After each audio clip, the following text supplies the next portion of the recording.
किसी भी अपराध में ये अक्सर देखा जाता है कि अपराधी पुलिस के सामने अपने जुर्म को कबूल तो कर लेते हैं, लेकिन कोर्ट में आकर बदल जाते हैं। कुछ ऐसा ही हुआ राजा रघुवंशी मामले में। बीते कई दिनों से राजा रघुवंशी के मामले में तमाम रिपोर्ट सामने आ रही थी, जिसमें ये बताया गया कि सभी आरोपियों ने अपने जुर्म को कबूल कर लिया है।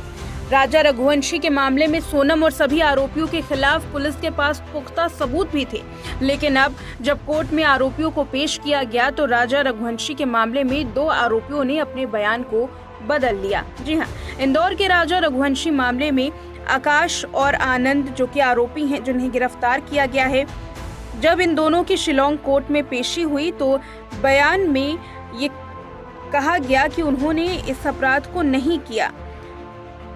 पुलिस का कहना है कि भले ही आकाश और आनंद ने अपराध स्वीकार नहीं किया, लेकिन कोर्ट में अपने बयान नहीं दिए।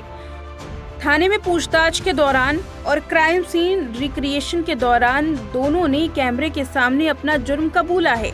इसके अलावा अन्य पुख्ता सबूत भी मेघालय पुलिस के पास उन दोनों के खिलाफ हैं। ऐसे में ये केस पुलिस की ओर से मजबूत बन चुका है। लेकिन इसके इतर अगर आरोपियों की बात करें तो अब जो आरोपी पुलिस के सामने अपने जुर्म को कबूल कर रहे थे, वहीं कोर्ट में पलटते हुए दिखाई दिए। बता दें 11 मई को शादी के बाद 20 मई को राजा रघुवंशी और पत्नी सोनम एक साथ शिलांग हनीमून पर गए थे। वहां राजा रघुवंशी की 23 मई को जान ले ली गई। इस मामले में शिलांग पुलिस ने कुल 8 लोगों को गिरफ्तार किया है। पहले हालांकि गिरफ्तारी केवल 5 की ही थी, लेकिन अब 8 लोगों को गिरफ्तार कर लिया गया है। आकाश और आनंद को कोर्ट में पेश किया गया। पिछले दिनों पुलिस आकाश और आनंद को अपराध कबूलनामे के लिए शिलांग में जिला और सत्य न्यायाधीश के सामने ले गई।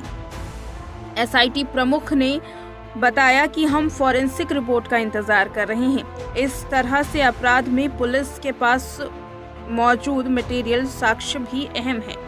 जांच प्रक्रिया जैसे ही पूरी होती है, हम चार्जशीट पेश करेंगे। पुलिस की तैयारी सोनम राज विशाल को भी न्यायाधीश के सामने ले जाने की थी, लेकिन आकाश और आनंद के कोर्ट में चुप्पी साधे रहने पर अब कुछ दिनों के लिए बाकी सभी आरोपियों को कोर्ट में पेश करने के लिए रोक लगा दी गई है।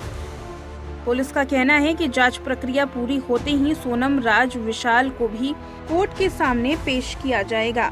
अब देखना ये है कि मुख्य आरोपी यानी कि सोनम और राज कोर्ट के सामने क्या बयान देते हैं। अब तक ये केस पूरा साफ है। सभी आरोपियों ने अपना जुर्म कबूल कर लिया है। आरोपियों के खिलाफ पुलिस के पास भरपूर सबूत भी हैं, लेकिन कोर्ट में जाने के बाद क्या ये मामला पलट जाता है, ये देखना काफी दिलचस्प रहने वाला है।